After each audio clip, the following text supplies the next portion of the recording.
SP साहब एक साधारण इंसान के भेष में होते हैं और एक सब्जी वाले के साथ वहां के थाने में पहुंच जाते हैं। थाने में जाने के बाद वह थाना इंचार्ज से बात करने लगते हैं और उससे कहते हैं कि साहब, इस व्यक्ति ने आपके पास कुछ दिन पहले कंप्लेंट लिखवाई थी, लेकिन आपने उस कंप्लेंट पर कोई भी कार्रवाई नहीं की है। अब इस बात को सुनकर जो थाना इंचार्ज होता है वो एसपी साहब और उस व्यक्ति को धमकाने लगता है और एसपी साहब थाना इंचार्ज को बार बार समझाने की कोशिश करते हैं कि साहब आपको काम करना चाहिए, इसी बात की सरकार आपको तनख्वाह देती है। जब एसपी साहब नहीं मानते हैं तो थाना इंचार्ज गर्म हो जाता है और उनकी तरफ बढ़ने लगता है। इसके बाद एसपी साहब अपना आई कार्ड निकालते हैं और उस थाना इंचार्ज को दिखा देते हैं। इसके बाद जब उन पुलिस वालों को पता चलता है कि सामने जो बंदा साधारण इंसान के भेष में है वह और कोई नहीं यहाँ के एसपी साहब हैं, तो एकदम से वो लोग एसपी साहब से माफी मांगने लगते हैं। क्या कारण था जो एसपी साहब वहां पर साधारण इंसान के भेष में गए? पूरी कहानी की सच्चाई जानने के लिए वीडियो को अंत तक जरूर देखें। हरियाणा के एक डिस्ट्रिक्ट के अंदर एक व्यक्ति रहा करता है जिसका नाम है वीर सिंह। वीर सिंह जिस गांव के अंदर रहा करता है उस गांव से लगभग 5 किलोमीटर दूर एक शहर पड़ता है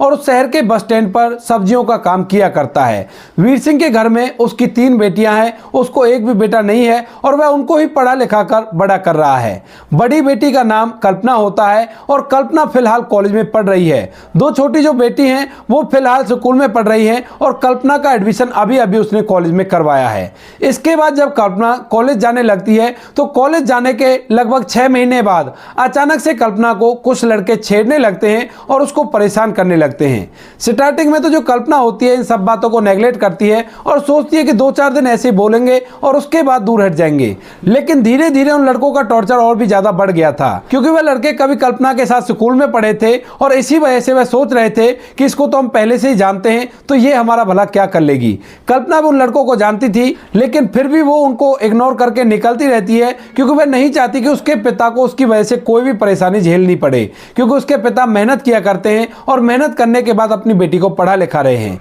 अब तभी एक दिन अचानक से जब कल्पना कॉलेज से वापस लौट रही थी तो उसी दौरान उनमें से एक लड़का आकर कल्पना का हाथ पकड़ लेता है। इसके बाद जो कल्पना है वो उससे हाथ छोड़ने के लिए कहने लगती है, लेकिन वह लड़का मानता नहीं है और कहता है कि अगर हाथ नहीं छोड़ूंगा तो क्या कर लेगी तू हमारा। इस बात को सुनकर कल्पना उस लड़के को एक जोरदार थप्पड़ जड़ देती है और कहती है कि ये कर लूंगी मैं तुम्हारा, आगे से अगर तुमने मेरा हाथ पकड़ा तो फिर देख लेना। अब यह बात उस लड़के को सहन नहीं होती है क्योंकि उसके कुछ दोस्त खड़े होकर यह सब कुछ देख रहे थे और उसके दोस्त उसको कहने लगते हैं कि देख, एक लड़की से मार खा लिया, कितना पागल है और तुझमें तो जरा भी हिम्मत नहीं है। इसके बाद वह लड़का एकदम से एक जोरदार चाटा कल्पना को जड़ देता है और कल्पना की आंखों से आंसू टपकने लगते हैं। इसके बाद जो कल्पना होती है रोते रोते अपने घर आती है और अपनी माँ से इन सभी बातों की शिकायत करती है। माँ जैसे इस बात को सुनती है तो बड़ी परेशान होती है और वो असमंजस में है कि वह अपने पति को बताए या ना बताए। इसी बात को लेकर पूरा परिवार घर के अंदर सहमा सा बैठा हुआ था और तभी शाम के समय उस घर का मुखिया जो कि सब्जियों का काम किया करता था शहर के अंदर, वह घर पर आता है और घर के अंदर का माहौल देखकर बड़ा ही हैरान होता है। उसकी बेटियां पूरी तरह से उदास थी और उसकी पत्नी के चेहरे पर शंका के भाव साफ साफ दिखाई दे रहे थे। इसके बाद जो वीर सिंह होता है वह अपनी पत्नी से पूछने लगता है कि घर के अंदर का माहौल ऐसा कैसे है, तो उसकी पत्नी उसे बता देती है कि दरअसल आज बेटी को इस तरह से एक लड़के ने छेड़ा है और जब इसने उसे चाटा मारा तो उसने पलट कर इसे चाटा मार दिया है। यह बात सुनकर जो वीर सिंह होता है एकदम से गर्म हो जाता है और कहने लगता है कि बेटी कौन है वो लड़का, मुझे बताओ, मैं उसको देखता हूं। इसके बाद जो उसकी बेटी कल्पना होती है वह अपने पिता को बता देती है कि वह लड़का दूसरे गांव के एक दबंग व्यक्ति का है जिसकी पुलिस में भी अच्छी खासी जान पहचान है और वैसे भी उसका नाम बोला करता है। काफी बड़ा उनका परिवार है और उस गांव के अंदर उनके परिवार से कोई भी टक्कर लेने की हिम्मत नहीं करता है। अब जैसे वीर सिंह देखता है कि वो तो काफी दबंग व्यक्ति है और मैं तो उनके सामने कुछ भी नहीं हूं, तो एकदम से वो अपनी हिम्मत से हार जाता है। हिम्मत हार कर बिस्तर पर बैठ गया था। उसकी पत्नी उसे ऐसा बैठते हुए देख रही थी और उसकी पत्नी को भी पता था कि वह व्यक्ति काफी ज्यादा दबंग है, अगर उससे हम लोगों ने कुछ कहा तो हमारी खैर नहीं होगी। इसके बाद बच्चे सोने के लिए चले जाते हैं, लेकिन वीर सिंह के दिमाग में अभी वो बात घूम रही थी कि उसकी बेटी को कोई लड़का छेड़ा करता है और वह अपनी बेटी के लिए कुछ कर नहीं सकता। रात को लेटा लेटा वह बहुत कुछ सोचता है और अपनी पत्नी से इस बात के बारे में जिक्र करता है। वह सोचता है कि मैं उसके घर पर चला जाऊं उसकी शिकायत करने के लिए, लेकिन पत्नी कहती है कि अगर तुम जाकर उनसे कुछ कहोगे तो वो लोग तुम्हारी क्यों सुनेंगे, अगर तुमने वहां जाकर जाकर उनसे कुछ कहा तो वो लोग अपनी बदनामी समझेंगे और इसके बाद तुम्हारे साथ कुछ भी कर सकते हैं। तो पति पत्नी दोनों मिलकर एक फैसला करते हैं कि वो लोग पुलिस में जाएंगे और पुलिस में जाने के बाद इस बात की रिपोर्ट लिखवाएंगे। दूसरे दिन जो वीर सिंह होता है सुबह सुबह अपनी सब्जियों का काम करने के लिए नहीं जाता है, वहां से सीधा थाने जाता है और थाने जाकर उस लड़के के बारे में रिपोर्ट लिखवाने लगता है। लेकिन जैसे ही पिता उस लड़के का नाम थानेदार को बताता है तो वह उसके पिता को अच्छी तरह से जाना पहचाना करता था, तो इस वजह से वह मामले को दबाने की कोशिश करता है। पहले तो वो उसको डराता धमकाता, कहता है कि देखो भाई तुम सब्जियों का काम किया करते हो और उसके पिता काफी ज्यादा दबंग है, तुम्हारे साथ कुछ उल्टा सीधा हो गया तो फिर क्या होगा। लेकिन जो वीर सिंह होता है वो कहने लगता है कि साहब मेरी जवान बेटी है, अगर इस तरह से वो लोग करेंगे तो उसके साथ कुछ भी हो सकता है, इसी वजह से मैं कंप्लेंट करना चाहता हूं और आप मेरी कंप्लेंट लिख लीजिए। ऐसा कहकर जो वीर सिंह होता है थाने में कंप्लेंट जमा करा देता है और इसके बाद जो थाना इंचार्ज होता है वह वीर सिंह को वहां से वापस भेज देता है और कहता है कि ठीक है मैं इस पर कार्रवाई कर दूंगा, कोई भी कैसी भी दिक्कत नहीं है। वीर सिंह अपने घर आता है, घर आने के बाद अपनी पत्नी को बताता है कि मैंने कंप्लेंट कर दी है और कुछ दिनों में ही उन पर कार्रवाई हो जाएगी। इसके बाद वीर सिंह काम धंधे में लग जाता है, उसकी बेटी कॉलेज जाने लगती है और 2 दिन ऐसे ही बीत जाते हैं। लेकिन 2 दिन तक उन लड़कों पर कोई भी कार्रवाई नहीं हुई थी और ना ही वीर सिंह को थाने बुलाया गया था। अब इस बात को देखकर वीर सिंह बड़ा ही हैरान होता है और वह सीधा थाने पहुंच जाता है। वहां जाकर वह उनसे कहने लगता है कि साहब 2 दिन हो गए हैं मुझे कंप्लेंट दिए हुए, लेकिन अभी तक आपने इस पर कोई भी कार्रवाई नहीं की है। अब जैसे थाना इंचार्ज इस बात को सुनता है तो वो कहने लगता है कि इस पर कार्रवाई मैंने कर दी है और वो लड़के अब तुम्हारी बेटी को परेशान नहीं करेंगे। वो बच्चे माफी मांग रहे थे और कह रहे थे कि हमसे गलती हो गई, आगे से ऐसा कुछ नहीं होगा। तो वीर सिंह कहता है कि साहब मेरी बेटी को उन्होंने चाटा मारा है और ये कौन सी इंसानियत हुई, आप इस तरह से नहीं कर सकते, आप उन लोगों पर कार्रवाई करो और उसके बाद ही मैं संतुष्ट बैठूंगा। इसके बाद जो थाना इंचार्ज होता है वो एकदम से गर्म हो जाता है और वीर सिंह को धमकाने लगता है, कहता है कि मैंने जो फैसला कर दिया है उस पर तुम्हें शक है क्या, वो लोग अब तुम्हारी बेटी से कुछ नहीं करेंगे, मैंने उनके घर वालों से कह दिया है और वो लोग माफी मांग रहे थे। ऐसा कहकर वो धमकाकर वीर सिंह को भेज देता है। तो वीर सिंह सोचता है कि चलो कोई बात नहीं, अब साहब कह रहे हैं तो अब मेरी बेटी के साथ ऐसा कुछ नहीं होगा। उसके बाद वीर सिंह वापस से अपने घर आ जाता है और घर आकर अपनी पत्नी को बता देता है कि पुलिस वालों ने उन पर कार्रवाई कर दी है और कोई भी कैसी भी दिक्कत नहीं है। परिवार खुश हो जाता है और इसके बाद जो लड़की कल्पना होती है दोबारा से कॉलेज जाने लगती है। लेकिन आज जैसे कल्पना के कॉलेज की छुट्टी होती है तो उसी दौरान वो लड़के फिर से उसके सामने खड़े हो जाते हैं और दोबारा से उसे छेड़ने लगते हैं। उसको धमकाते हैं कि तूने पुलिस में शिकायत की है ना, और तू क्या सोच रही है कि पुलिस वाले हमारा कुछ बिगाड़ लेंगे, पुलिस वाले हमारा कुछ भी नहीं बिगाड़ सकते और हम चाहें तो तेरे साथ कुछ भी कर सकते हैं। अब इन बातों को सुनने के बाद जो कल्पना होती है वो एकदम से फूट फूट कर रोने लगती है और रोती हुई अपने घर पहुंच जाती है। इसके बाद वह अपनी माँ को दोबारा से सारी बातें बताती है और माँ इन बातों को सुनकर फिर से परेशान हो जाती है। जैसे ही शाम को वीर सिंह वापस आता है तो वीर सिंह की पत्नी उन्हें इन सभी बातों के बारे में बताती है जो कुछ भी उसकी बेटी के साथ हुआ था। अब यह बात सुनकर वीर सिंह और भी ज्यादा परेशान हो जाता है क्योंकि वह थाने में भी गया था लेकिन पुलिस वालों ने उनकी एक बात नहीं सुनी है और उसके बावजूद भी ये लड़के उसकी बेटी को परेशान कर रहे थे। वह अपनी दुकान पर ऐसे गुमसुम सा बैठा रहता है और गुमसुम सा बैठा बैठा इस बात के बारे में सोचने लगता है कि क्या फायदा मेरा पिता होने का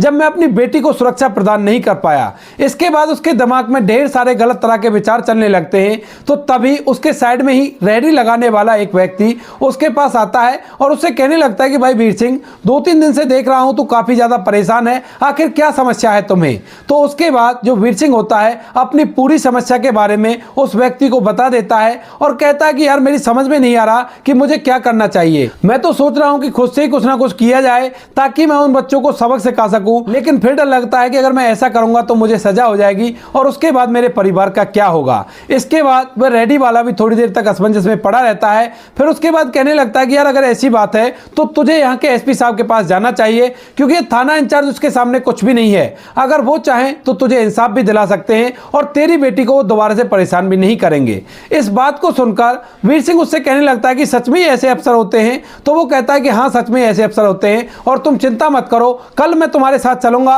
और हम दोनों मिलकर एसपी साहब के पास जाएंगे। इसके बाद दूसरे दिन जो वीर सिंह होता है वहां से अपने दोस्त को लेता है और सीधा दोनों दोस्त मिलकर एसपी साहब के पास पहुंच जाते हैं। अब जैसे ही वो दोनों एसपी साहब के पास जाते हैं उन्हें अपनी समस्या के बारे में बताते हैं तो इस बात को सुनकर एसपी साहब को बड़ी हैरानी होती है। इसके बाद एसपी साहब उनको आश्वासन दिलाते हैं और कहते हैं कि आप कैसी भी चिंता मत करो, आपने एक बार मुझे बता दिया तो आपकी बेटी को कुछ भी नहीं करेगा, इस बात की गारंटी मैं ले रहा हूं। एसपी साहब उससे उस लड़के का नाम और उसके पिता का नाम और उसके गांव का नाम लिखवा लेते हैं और उन लोगों को अपना नंबर देते हैं और कहते हैं कि कल सुबह सुबह इस नंबर पर मुझे फोन कर लेना और उसके बाद मैं आपके पास आ जाऊंगा और मैं आपके साथ चलकर देखता हूं कि थाना इंचार्ज आपकी इस एप्लीकेशन पर काम कैसे नहीं करता है। ऐसा कहकर एसपी साहब ने उन लोगों को वहां से भेज दिया था और खुद उस व्यक्ति के बारे में पता लगाने लगते हैं जिस व्यक्ति की कंप्लेंट लेकर यह व्यक्ति उस थाना इंचार्ज के पास गया था। इसके बाद वह अपने एक विश्वसनीय पुलिस वाले पर फोन करते हैं जिसकी ड्यूटी कभी उस एरिया में थी और वहां से उस व्यक्ति की रिपोर्ट लेते हैं। रिपोर्ट लेने के बाद उन्हें पता चलता है कि उस व्यक्ति के पुलिस से अच्छे खासे ताल्लुकात हैं और पुलिस वाले जो रिश्वत लिया करते हैं वो उसके खिलाफ कोई भी रिपोर्ट नहीं लिया करते हैं क्योंकि वह व्यक्ति अच्छे खासे पैसे पुलिस को दिया करता है और इसी वजह से वो हर मामले से बच जाता है। तो एसपी साहब समझ जाते हैं कि यह पुलिस वाला उनके पास गया होगा तो उसने कह दिया होगा कि कोई बात नहीं, बच्चों को मैं समझा दूंगा, तुम्हें कैसी भी परेशानी लेने की जरूरत नहीं है और पुलिस वाले को उसने पैसे दे दिए होंगे। तो जो एसपी साहब है वो इस मामले की तह तक जाना चाहते हैं और देखना चाहते हैं कि पुलिस वालों का रवैया आम इंसानों के प्रति कैसा होता है और इसी वजह से वह सोचने लगते हैं कि किस तरह से थाने के अंदर जाया जाए। तो उन्हें आइडिया आता है, जो व्यक्ति उनके पास शिकायत लेकर आया था उसके साथ उसका एक दोस्त था जो रेडी लगाया करता था, तो वह सोचता है कि क्यों ना मैं रेडी लगाने वाला ही बनकर उसके पास जाऊं और फिर देखूं कि क्या होता है। तो एसपी साहब पूरी तरह से अपना भेष बदल लेते हैं, साधारण से कपड़े पहनते हैं, नकली दाढ़ी मूंछ लगा ली थी और उसके बाद सीधा उस सब्जी वाले के पास पहुंच जाते हैं और कहते हैं कि चलो अब थाने चलते हैं और फिर देखेंगे कि क्या होता है। अब सब्जी वाला जब पहली बार एसपी साहब को देखता तो पहचान नहीं पाता है और उसके बाद जब एसपी साहब बताते हैं कि मैं वही एसपी हूं जिससे तुम कल मिलकर आए थे, तो वो कहने लगता है कि साहब इस तरह से क्यों हो। तो वो कहता है कि मुझे देखना है कि आम इंसान के साथ ये किस तरह का सलूक करते हैं और इसी वजह से मैं यहाँ पर आया हूँ। उसके बाद एसपी साहब सब्जी वाले के साथ सीधा थाने पहुंच जाते हैं और वहां जाकर थाना इंचार्ज से बात करने लगते हैं और कहते हैं कि साहब हमारा दोस्त आपके पास कंप्लेंट लेकर आया था लेकिन आपने उसकी कंप्लेंट पर कोई भी कार्रवाई नहीं की है और जो लड़के उसकी बेटी को परेशान किया करते थे उन्होंने दोबारा से इसकी बेटी को परेशान किया है। अब यह बात सुनकर जो थाना इंचार्ज है वो कहने लगता है कि कोई बात नहीं, मैं दोबारा से उन लोगों को बोल दूंगा और वो तुम्हारी बेटी को परेशान नहीं करेंगे, अब आप लोग यहां से चले जाओ। अब इस बात को सुनकर जो एसपी साहब है वो कहने लगते हैं कि साहब ये तो कोई अच्छी बात नहीं हुई, अगर आप पहले इस बात पर कार्रवाई कर लेते तो दोबारा उन लोगों की हिम्मत नहीं होती और फिर भी आप ऐसा ही कर रहे हो, अगर आप ऐसा करोगे तो किसी दिन लड़की के साथ गलत हो जाएगा। अब यह बात जैसे थाना इंचार्ज सुनता है, वो भी एक साधारण व्यक्ति के मुंह से,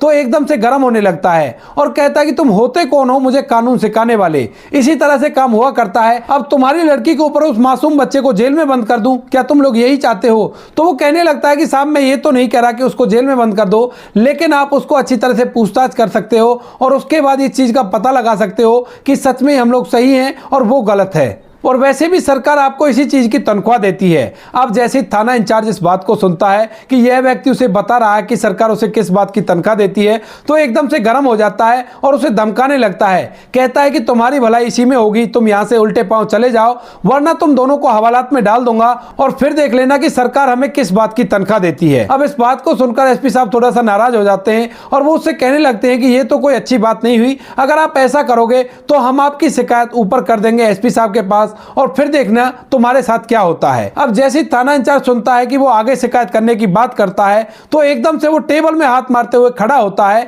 और कहने लगता है कि तुम मेरी शिकायत करोगे, रुक जाओ मैं अभी तुम्हें बताता हूं। तभी वह हवलदार को आदेश देता है, कहता है कि इन दोनों को फौरन से हवालात में बंद कर दो और उसके बाद मैं देखता हूं कि ये कहां पर मेरी शिकायत करते हैं, मैं भी तो देखूं इनको बचाने के लिए कौन आता है। इसके बाद जो हवलदार होता है वो एसपी साहब की तरफ बढ़ने लगता है, लेकिन तभी जो एसपी साहब होते हैं वो हवलदार को रोकते हैं और अपना आई कार्ड निकालकर उन सभी को दिखा देते हैं। अब जैसे वो लोग आई कार्ड देखते हैं तो एकदम से हैरान हो जाते हैं और इसके बाद एसपी साहब अपनी नकली दाढ़ी मूंछ भी हटा देते हैं। अब जैसे एसपी साहब अपने असली रूप में आए थे और उन्होंने अपना आई कार्ड दिखाया था तो सभी पुलिस के जितने भी कर्मचारी वहां पर थे वो सभी हैरान हो जाते हैं और लोग आकर एसपी साहब को सैल्यूट मारने लगते हैं। इसके बाद एसपी साहब थाना इंचार्ज की उस कुर्सी पर बैठ जाते हैं जिस कुर्सी से वो झटके से खड़े हो गए थे जब उन लोगों ने शिकायत करने के लिए कहा था। एसपी साहब के सामने हाथ जोड़ते और कहते हैं कि साहब हमें माफ कर दो, हमसे बहुत बड़ी गलती हो गई और आगे से ऐसा कुछ नहीं होगा। मैं अभी के अभी इनकी इस एप्लीकेशन पर काम करता हूं और फौरन से उन लड़कों को गिरफ्तार करता हूं।